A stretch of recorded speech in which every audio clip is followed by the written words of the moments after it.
Не е приятно чувството. Много хора от тези, които знаеха къде живея, писаха: слава Богу, че си тръгна, слава Богу, че не беше там. За мен не е точно така. Мислех си го, откакто извадиха трупа на 3-годишното детенце, че може би беше по-добре аз да съм там, а него да го няма.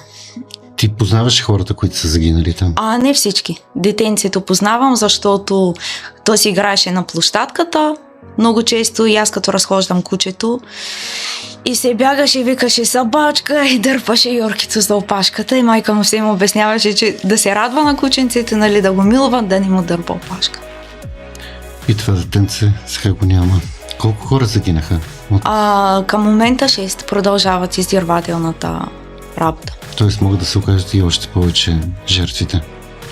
А това е обикновен жилищен блок? Да, това е жилищен блок, 5-етажен в центъра на Защо са го целили? Не. Наоколо смисъл има италиански ресторант, има кафене, има магазини, няма... И наоколо са жилищни блокове, няма нищо... Нищо военно? Нищо военно, нищо полицейско. Не е някакъв щаб? Какъв щаб? Аз там 1 април живея, нищо нормални цивилни хора.